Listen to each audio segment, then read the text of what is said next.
In the spirit of Halloween, we're going to be talking about the paranormal. If you're here and you'd like to show us that you're here, just wave your hand over it. Welcome everyone to the Men's Room podcast. Myself, Ade Oladipo, the great Rory Jennings as well. You laugh about great. No, I like it. I think it's misleading, but I like it. I think you're great at what you do. Well, that's very kind of you. Thank you. That means a lot to me. Feeling slightly spooky. I'm enjoying our set. It's good, isn't it? I think it's very, very nice. Joining us today is Jason Whitnell, paranormal investigator, expert investigator. Jason, before we kick things off, what does that actually mean? What does a paranormal investigator actually mean? Basically, what a paranormal investigator is somebody that tries, people always go, hey, when you say this, but a paranormal investigator is somebody who will try to prove that the ghost that people are reporting isn't actually there. Oh, okay. Oh, what, you're trying to prove a negative?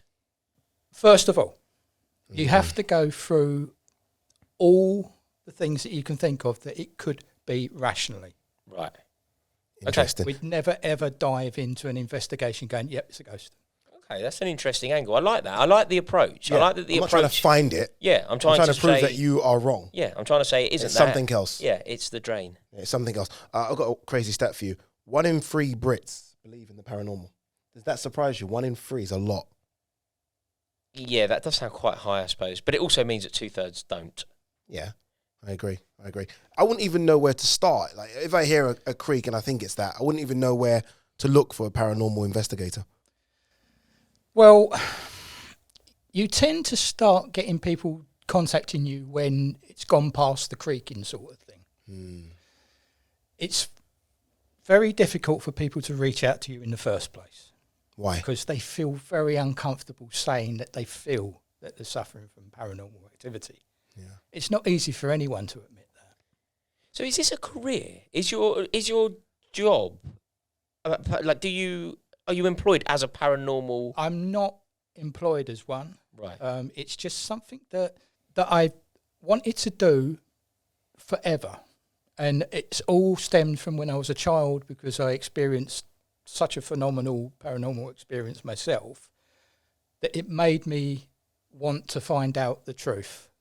Right. And try and see if there was a rational explanation for what was going on. But yeah, it's that led me to it. And here in this country, it's very difficult for anyone to get that kind of job and have that kind of job which earns you money. Right. You know, in America, I think it's easier. Yeah. Right. So I don't want to say the Americans are more susceptible to this kind of thing, but I think they're more open to it. Okay, so what, you think that in the UK overall there's a more sceptical attitude to this sort of thing? More sceptical and more afraid to admit that there could actually be That's interesting. spiritual activity. When did this start for you? When did this all become? First real thing, paranormal experience, started when I was 5 years old. Really? Yeah. Where I used to live in New Cross. Wasn't a ghost, mate. It was a Millwall fan. Possibly. But anyway, so my friend used to live in this corner house. It used to be a coaching house. Okay. So you used to get the old horse and carts and things like that going down the side of the house. And one of the coachmen got killed, run over by one of these coaches. And anybody who lived in that house always had a tale to tell. So he lived there, and we went round to go and see him, my mum, because she was friends with his mum. And we said, we're going to go upstairs and play. So we went up to his room, which was at the very top of the house. So we were up there playing, and my mum and her friend were downstairs. And all of a sudden, the room temperature dropped incredibly. It was like a freezer in his room. And his door was open, and the door then slammed shut, and of course we're kids, 5-year-old kids, screaming our heads off because we didn't know what was going on, and trying to get out, and we could not open the door. So our mums have come up trying to see what was going on. They're going, what's the matter? What's the matter? We couldn't get the door open. So they were trying to force the door open. Nothing would budge that door. Not a thing would budge it. And we were in there for at least 5 minutes trying to get that door open. And all of a sudden, the door flew open. And then something went whooshing out the room, past them, knocked them flying, knocked us flying, and then it went back to normal again. Temperature rose again. Yeah, this is going to have an impact. Yeah. Without sort of jumping a lot here, I do want to get to the point where you became an investigator. Right. In it. And what made you sort of go from that, having that experience, to say, okay, I want to start investigating this, and how people even reached out to you to investigate? Right. Okay. Well, basically, it all sort of stemmed from that, having that interest, and it's always been in the back of my mind. So there was this one time when my wife and I were in Belgium. This is one of our first trips to Belgium. We go quite regular because I love a beer. Mm-hmm. So we went to this bar, and we were sitting there drinking. And I'm just sitting there looking around, and I looked across the bar, and I saw this guy, and he's just staring at me. So I said to my missus, "Can you see that bloke staring at me?" And she's looking, and she said, "I can't see anyone." Now I'm getting really quite freaked out by this, and I went to move to get up to go and talk to him, say, like, "What are you staring at?" And as I did that, he started walking towards me. And he walked towards me, and as he got closer to me, he just vanished. And I sat there and I went as white as a sheet, and then she said to me, "Are you all right?" And I said, "I don't know if I want to talk about it." Could it be 8% Belgium lager? It's quite possible, but it was my first one. Fair. Because some would say that, right? Someone would hear the story, you're in a pub, and someone would say, "Yep, okay, look, it could have been that." Or it could have been that manifested by the fact that you obviously have had incidents in the past and you believe in that as well. Yeah. Yeah. There is always that, I'll give you that. But as I said, that to me was like a sign. It was like saying, you can see these things. That's interesting. Do you think that there is a select person then that has either the skill or the openness to be receptive to this kind of activity? Yeah, you either are or you're not. Yeah. Are you? No, I wouldn't say I am. But I will say that, again, from my culture, especially in Nigeria, obviously, look, it's kind of split between sort of Christianity and Muslim. But before that, go back 56 years, a lot of people still practice it. They practice what people call juju. Yeah. Which I'm sure you know. All about yes, which is like black magic. Mm. And when you go deep into the village, so in Nigeria, you've got like the islands, which are very nice and touristy. But you've also got what we call the mainland, which is very old school. Nothing changes. Everything looks old. If you go deep into the mainland, then all they practice is juju. It's very rare. I mean, you are still going to get a lot of Christians and Muslims, but they more respond to black magic still. Yep. And that's how they think things are dealt with, by black magic. So I feel like it's not that I personally believe it, but it's something I've been brought up with from my gran telling my mum to my mum telling me. Yeah. If that makes sense. Yeah, that is interesting. When you bring in family like that, you said that you were in the bar in Belgium and you were with your missus. Yeah. Does she share your interest? She doesn't see anything like that. But she does do it with me. She does do the ghost hunting with me.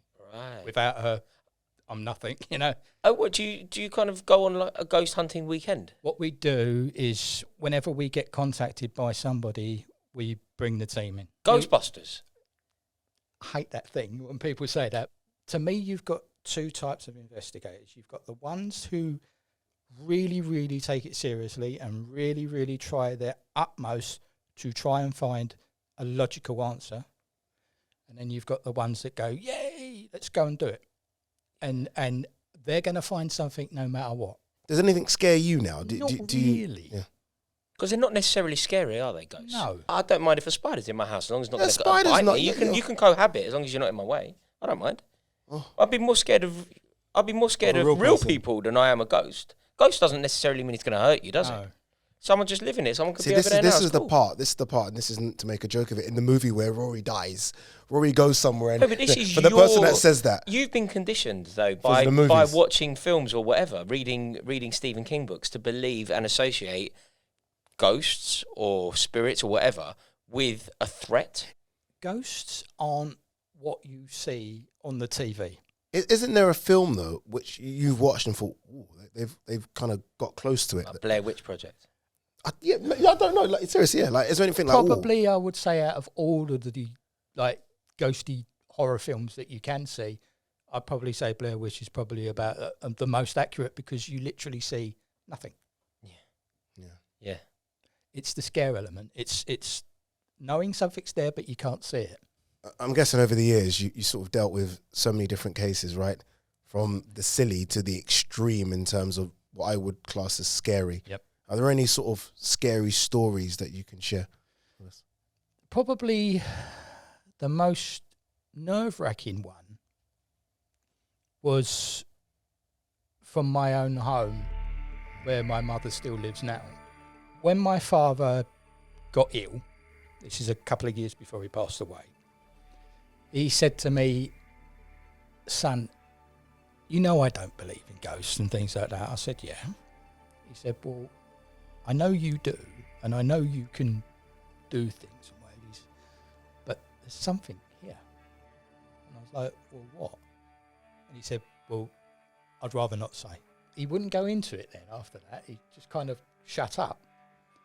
So I said to my mum, "What's he going on about?" And she said, "There's something in the room that he feels, there's something there. It keeps coming out at night and pestering him and plaguing him and making him feel uncomfortable." And I said, "Well, can you tell me what it is?" And she said, "Well, it's going to sound mad, Jason." She said, "But from what he said, it's like a little green goblin-y sort of thing." So I thought to myself, well, look, I know Dad's not well. He wasn't being rational sometimes. So I thought to myself, well, maybe he's hallucinating. So I said, all right, Dad, I'll have a look and see what I can do. So he went into hospital for a couple of weeks. And she said to me, "Now's the prime opportunity for you to go up there and see if you can find it." Right, okay. Now, the room had nothing in it. Okay? It was all being refreshed because he was in hospital. The room was empty. I went in there with my equipment and my camera. And I was talking to the room, asking it, "If you could show me yourself, please, I'd appreciate it. I'm going to take a few pictures. If you can show yourself on the pictures to me, I really would appreciate it." Done that a few times, got nothing. Kept asking. There was one time, I took a picture and I had to take a double look at what I saw. Because in my lens, there was this little green face with a big black eye, and you could see ears and like little teeth. One of the guys on my team is a demonologist, and I said to him, "What do you think, Mike?" And he had a look at that and he went, "This is in your house." Move. I'm more scared of people who might mug me than I am a ghost living in my house. Ghosts are welcome in my house. No. You say that. I can see the guy bugging me or whoever it might be. I can see them, physically see them. That I can't see. I don't know. I don't know. Like right now, I'm going home to a one-bedroom flat by myself. I have no idea. Who could be. You know what I mean? Does that make sense? I shut the door. No, you shut the door in your house, don't you? You feel like you're safe and you're by yourself. You shut that. As soon as you lock that door, that's it. Obviously, we've grown up as kids, and there'll be certain places in the world which they say are haunted, more so than this country. Where in the world is that kind of that place? Wardour Street. Most haunted. Yeah, like where should I not be getting a flight to? You're not really going to beat Gettysburg. Gettysburg. Where the address was. Well, you know Gettysburg, the battlefield in America. No, I didn't know. Okay, no. Gettysburg Civil War. Okay, so that's where. Have you been there? No. Okay. That's one of the places I want to go to. It's on my bucket list thing. But the amount of reports that come through that and some of the footage is truly amazing. It really is. And whereas I try to be rational and try to think to myself, well, there's got to be a logical explanation for it before I start going down the paranormal route, it's very difficult. Yes. I think places like that, though, like the Somme, for example. I remember going to the Somme when I was at school. Places like that, because they have such a history and such a poignancy, they're going to feel... There's going to be an aura in places like that, regardless of whether you believe in the paranormal activity or not. There will be a chill in a place like that. Yeah. You've got some equipment with you, Jason. Yes. Can we have a look and see? Is this the equipment? If someone gives you a call and says something potentially is in the house, this is what you take with you. But we've got literally tons and tons and tons. Where do you get things like this then? If you want to buy a kit, you have to have a good relationship with personal builders that build this equipment. Oh wow! So you get in touch with the actual makers of this equipment. It isn't so this isn't an Amazon purchase. This is some things are right, but some you have to go directly to the company and ask them, "Can you make this for me?" And, what are you working on at the moment that maybe I can trial? Really? Yeah. And is a lot of this stateside? Yeah, mostly. And dear? Can be. Really? Can be. Okay. So what is this with the red top? Okay, so this is a REM pod, and basically what it works off of is electrical pulses in the air. Yes, it will pick up humans because we're electricity. So the idea is to place that as far away from human beings as possible in the far corner of a room and ask the spirit to go over to it and touch it and set it off, just to let us know that you're there. Really? And so you chat? Yeah. You'd say, what would you say? Okay, so basically what we'd do is we'd switch it on, put it down, walk away, and then sit as a group and say, okay, if you're here and you want to communicate with us, all you've got to do is just touch the REM pod or go near it and it will set it off. So, Ade, if you had the REM pod and I put you into a room, what would you say to encourage a ghost to reveal itself to you? I would first, I'm not even joking, are you here to hurt me? I'm frightened. You know what it is? Honestly, I'm saying this, and I'll say it directly to the camera. Maybe this is obviously for you, I don't know, but in Nigeria, this is a very, very real thing, like very, very real thing. Like people openly pray to the spirits. Like it's actually very normal. Like again, most people would have heard the term juju, and you heard it. If people joke about it now, it's just a phrase, a term. But we've always felt like in Nigeria, it wasn't a good spirit. It was a bad, or I've always felt it was a bad spirit. You're always obsessed with it being a threat. In Nigeria, they're used as a threat. So I back to the question, I would ask it, are you here to hurt me? I would ask it, has someone sent this to me to hurt me? What would you ask the ghost? What was the score last week? I'll just let the spirit know, fully welcome in my house, but leave me alone. Like I'm a bit like that with spiders in my house. Whatever. If you want to live here, make yourself comfortable, but just make sure I don't see you. And maybe, look, as much as we are different sizes, maybe there's a bit of in between from both of us. Maybe being brought up as ghost are, always think of as negative connotations, where maybe Rory's right. Maybe it is just a case of, well, it's just a friendly spirit that used to live here. Yeah. I mean, as I said, for dark, evil entities to be in your home, it's very, very rare. Yeah. Very, very rare.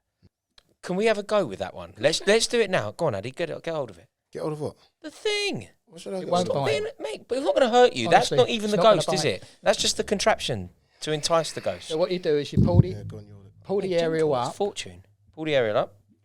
And then underneath the machine, there's an on switch. Yes, there is.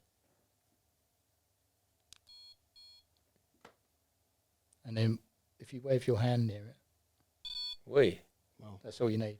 All right, so if it goes there and none of us are near it and it starts to go off, it all depends. Then we have a problem. It all depends. We don't have a problem. Well, we do because I'm leaving. And you're doing a podcast by yourself for the next 2 mobile minutes. phones can set it off as well. So basically what I'll be doing is I'll be saying to any property that says there's a ghost in it, I'll be saying, if you're here and you'd like to show us that you're here, please can you go near this machine here and just wave your hand over it, near it, or close to the area.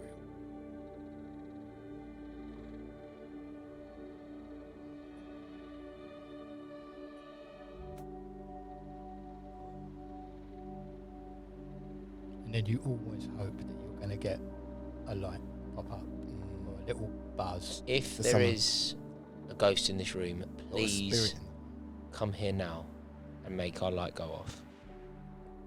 Yes, if there is a spirit amongst us, please feel free to show yourselves. Okay. So the good news is talkSPORT, News UK. News UK is not haunted. Well, we've got proof. The sort of places that you're going to have really high responses is places like the Guy's Hospital. Yeah. Yes. You're going to get high responses from that. It's not far. No. I would love to come on one of your hunts. Yeah, I'd like. Is it a hunt? Is that the right word? I'd like to use the term paranormal researcher. Ghost hunting to me sounds like you're hunting ghosts. It's just it's like hunting animals. You know, I detest that idea, and I detest the fact that people use the term ghost hunter to hunt people's spirits. Yeah, that's when I'm talking to you. I'm looking at that at the same time. Like how often do you get called out? Like once a month? How often do you receive calls? Yeah, can be. Yeah. We're there for everybody and anybody. We travel all over the UK. We've done some investigations in Austria. You know, one time we was in Prague. Wow. We got involved in an investigation. Whatever. We'll go anywhere. Class. You obviously must have a few more points. You must have a lot of skeptics. There must be. Right? Oh yes, of like course. Thousands. Like how do you deal with that? Like people must think, what's he talking about? You must have that. Well, to be honest with you, I would feel bad if there wasn't people that were skeptic. You know, it's good to have an equal balance. I mean, what we do on the Facebook page is we say to people, because we get a lot of photographs, and we say to people, right, are you okay if we run your story on the page? They'll either say yes or no. We'll put it up, and then we'll say, as we always have done right from the beginning, we, as a group, never say this is a ghost. You decide. What do you think? Do you think it's a spirit or don't you? The only things we really, really disagree on is when somebody sends us a picture, we think it's quite good, we put it on the page, and then someone says Photoshop. If you think it's Photoshop, explain why you think it's Photoshop. Not it's Photoshop and then leave it there, yeah. Because that's not fair. No, you need to have the dialogue. Yeah. The gaffer has joined us because he insisted on telling us his ghost story. Laurie Palacio, thank you for so much for joining us on the Men's Room podcast. You've got a fascinating ghost story. It's a true ghost story as well, more importantly. So I've been dining off this story for a couple of years, right? Okay. And so I need to take you into a place, all right? And once I've taken you into that place, you'll understand why I had to come here and tell you the story. I am so intrigued. Okay, all right. So very good friend of mine, very, very good friend of mine, not me, very, very good friend of mine, is a caretaker for an old country house in the good old English countryside, right? And this house is quite isolated, quite far away from the other houses. It's got all of the cliches of a ghost story, but this is a real story, okay?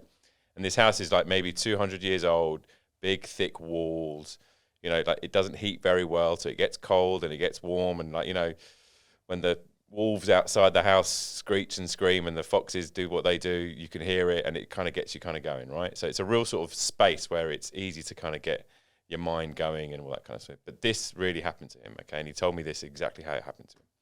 So his job is to look after the grounds and, you know, cut the wood and mow the lawn, whatever it is that groundsmen do, right, in big country houses. Also, his job is to make sure that the house is ready for the weekend, for when the actual residents who live there come and enjoy their lovely big country house. And so he's on a Friday afternoon, he's in the big house, he's cleaning the house as he normally does. And suddenly there's this very big drop of temperature, right? And he's like, really and trust me, he is not the kind of guy that is into anything ghostly or spiritual or anything like that, and neither is he scared easily. And he said the hairs on the back of his neck just went like that, right? So he kind of goes, "Oh, you know what? I'm going to go and get my missus because she's she's around the corner. I'm not feeling too good right here. Something's going on here, and I would like some company. This is all a bit too much for me." So he goes and gets his missus. He says to her, "There's something a bit weird. Can you just come with me?" She's like, "Yeah, fine, whatever. I need to photocopy some of the kids' homework anyway. So just like, where's the office? Like, show me this house has got at home." They walk up the stairs, right? Big old wooden staircase, creepy kind of sort of, staircase as you'd imagine. All the old paintings and all that kind of sort of stuff on the wall. They're walking in, and they go towards the door of the office. God. And just as he's about to turn the knob on the handle, they both hear a small child say, "Hello." They look at each other. He opens the door. They're like, "Oh my God, what's going on?" Nothing. There's no one there. The room's empty. They both look at each other and go, "Did you hear that?" And they both go, "Yeah." They put it to one side. They go, "There's nothing." The following day, a friend comes along who is into this kind of sort of stuff, and they tell him the story of it was a really weird moment. We heard the hello, the little small child, and he goes, "Well, I'll tell you what I'll do is," he's into paranormal stuff. He goes, "I'm going to record our next hour and a half in this house, right? And you carry on doing what you need to do. We'll have a chat. I'll have a cup of coffee, and and I'll see you later." Hour and a half passes, nothing happens. They don't think anything of it. The week later, this friend of theirs goes, "Guys, I've listened back to the audio and I've heard something, and I think you need to hear it." And it's like actually quite serious. And at this point, I'm like going, "This is nonsense, right? This is a rubbish story. There's no way that this has ever happened. I don't believe you, right?" He goes, "No." And my mate pulls out his phone, and he plays me the audio of this apparent ghost, right? So there's a couple of voices on here, right? There's the voice of the friend who came to record the audio, right? He was there for a cup of coffee to see his mates, right? There's the voice of the caretaker, the guy, the friend, who's had this first experience of the small child, turning the door, and then both he and his wife heard a small child say hello, but there was nothing there. And so we're listening out for the background sound, right? Okay. There's the voice of a small child saying, "Have you been to the woods today?" Okay? It's a 16-second clip. It happens about 10 seconds in, right? Okay. So just press play, put it by your ear, listen in, okay? It'd be an awesome house to grow up in, though, wouldn't it? It'd be an awesome house to grow up in.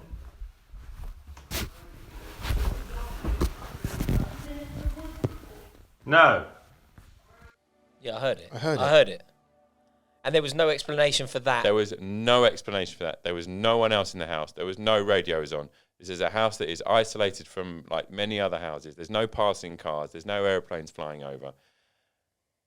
There's most definitely another voice in there between two men just having a cup of tea and, And it's a female voice, isn't it? That's a kid. It sounds like a kid's voice, right? Have you been to the woods today? Yeah. No, I can certainly. I heard the voice. There's no two about it. And there are woods nearby. You're sceptical. You've got your skeptical. Well, I'm less skeptical now because there's evidence. There are woods nearby. Okay, there used to be small children that lived in this house. It was a big family pile that belonged to some lord and lady of the manor. What do you think? 100%. These old houses have got spirits flying around them, and they have made themselves known to him since that recording as well on a number of other occasions. So are you now on board with the theory of... I'm fully on board. Fully on board. This was the thing that turned me. Questions need to be answered. And hopefully... But whether the answer is paranormal activity or ghosts or whatever remains to be seen. What else can it be? Well, let's find out. I'd love to help. Find out indeed. Let's find out. Let's find out indeed. What did you make of that audio, Laurie's audio? I found it very interesting. Yeah. It's, because it's done on a digital recorded machine, I can't fault it. It's clear. As opposed to old school tape? Yeah. Okay. Yeah, because I there's a thing about old school machines where they do tend to have this tendency to make certain noises in the mechanism, and it can make you feel like you're hearing things. But that isn't the case on that one, is it? Definitely not. Absolutely not. Definitely. That is as clear as day, and that's one of, and I will say it's one of the clearest ones. Does that intrigue you? I can see very you like you perked up. Does that like you want to go to the house? Definitely. I would love to talk sport special. Yeah, I'd love to come with you. I'd love to go there. If the opportunity ever arose, I'd be there like a shark. Really? That's just the tip of the iceberg, that one. Jason, really appreciate you coming down. Thank you so much. It's really great to meet you. Really do appreciate you coming in. It's fascinating. It's so interesting. And it's a world that I had no real understanding of. And now we know you've shed a lot of light. So thank you very much. That's all right. No problem. Thank you very much. I go back to my one-bedroom flat by myself, but no problem whatsoever. Jason, Rory, thank you very much for tuning in to this episode of the Men's Room podcast. Something a bit different this week. Remember, you can download and share this podcast wherever you download your podcast from. In the YouTube section, make sure you leave a comment as well. Have you ever had any paranormal experiences? Let us know. We'll get in touch with those that have.